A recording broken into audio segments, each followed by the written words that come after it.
This is an open letter to Jess Phillips, MP, the Minister for Safeguarding Girls. Minister, on the 2nd of September 2025, you told Parliament that the new national inquiry into the grooming gang scandal was in its, I quote you, final stages, that it would be completely victim-centred and that no stone would be left unturned.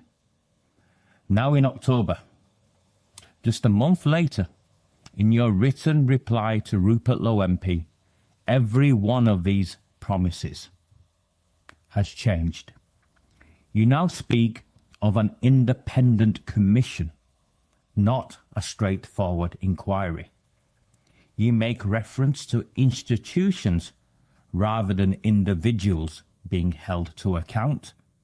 You promise areas for review rather than investigation. You describe targeted local inquiries, not a national reckoning.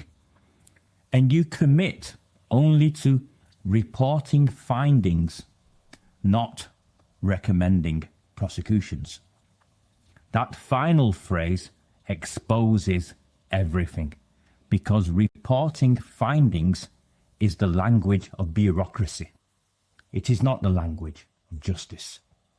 A genuine national inquiry exists to uncover wrongdoing and ensure wrongdoing faces consequences. It does not simply collate lessons, it compels accountability. A genuine national inquiry would possess statutory powers to compel testimony, disclosure of evidence, and production of documents. It would place senior officials, councillors, police officers, and your fellow politicians in the Labour Party under oath, questioning them directly on how and why victims were abandoned. A national inquiry would trace institutional complicity across multiple towns and cities, police forces and government departments, establishing the national pattern of failure rather than treating each case in isolation. It would examine the role of central government, including government ministers and senior civil servants who ignored repeated warnings over decades. A national inquiry would name those responsible and refer cases for criminal investigation and disciplinary action. And it would deliver concrete recommendations with enforcement mechanisms, not another pile of lessons learned. That is the scale and seriousness a national inquiry demands. It is the kind of process a moral government would lead, one capable of restoring public trust after years of betrayal. By contrast, your October letter promised only that the inquiry will report findings at both local and national level. And I'm quoting you now, Minister. That phrasing strips the process of its teeth. It transforms what should be an instrument of justice into a bureaucratic reporting exercise, a document factory designed to produce the appearance of scrutiny whilst ensuring that nobody faces consequence. Reports do not indict. Findings do not prosecute. Paperwork produced in partnership with the accused does not and never has delivered justice. This is the same formula that failed victims in Rotherham, Rochdale, Oldham, Telford and every other town where grooming gangs were ignored. It is a cover-up choreography we've seen too many times. Empathy on camera, paperwork in Whitehall, paralysis on the ground. It is deceitful, Minister. You replace investigation with the word review, evidence with the word engagement, and justice has become lessons learned. Each report observes instead of exposes, summarises instead of prosecutes, soothes the institutions instead of confronting them. It protects those involved instead of another step towards prosecuting those involved. This is not a national inquiry. It is a national management exercise, a mechanism to contain public anger, not confront institutional guilt. Each of these linguistic shifts of yours, from inquiry to commission, from investigation to review, from prosecutions to findings, marks a deliberate retreat from accountability and from what we were promised, what the nation was promised. The British public deserves to know whether this inquiry has already been compromised before it has even begun. So, as Minister, I am asking you directly and publicly. 1. In September, you told MPs that appointing a chair was in its final stages, yet interviews took place back in August and no appointment has been made. What has caused the delay? Has political interference stalled the process?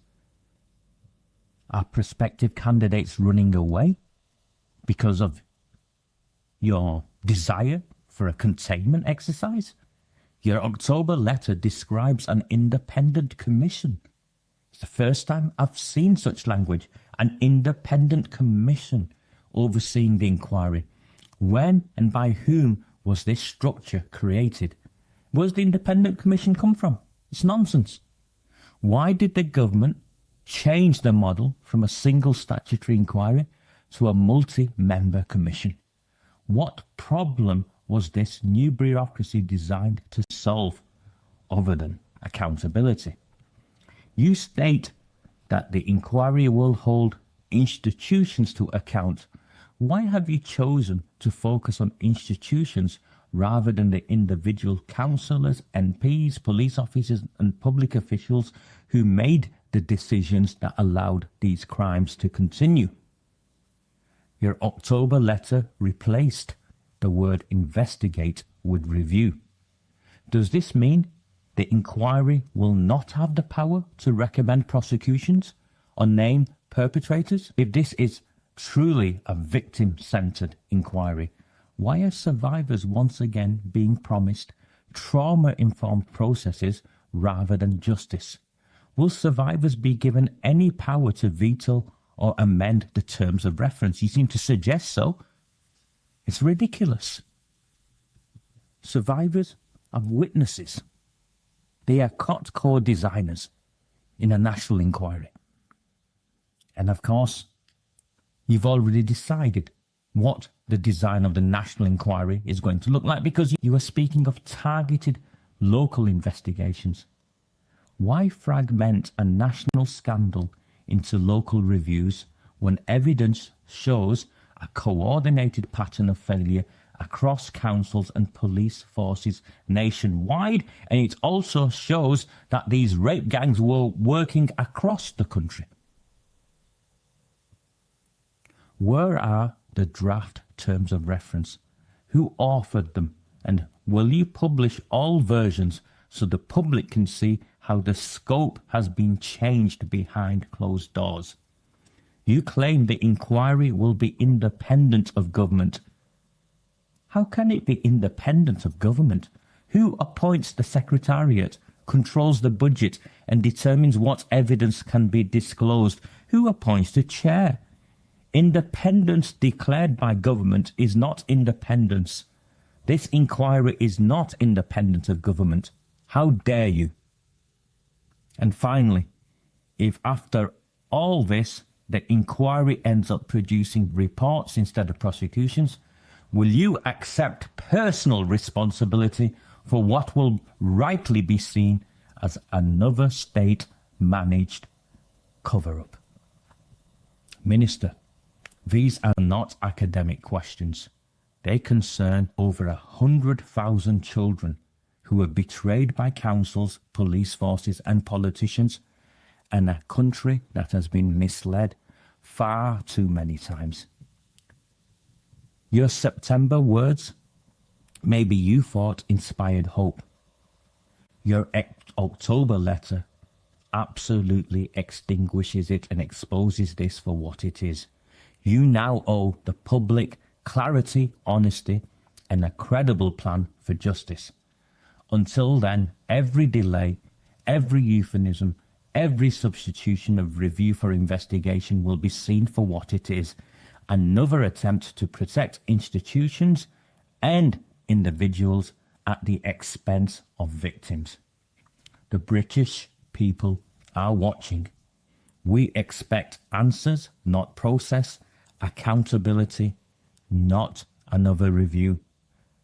This is not scaremongering. This is, to all extents and purposes, yet again looking like another cover-up. Where are you?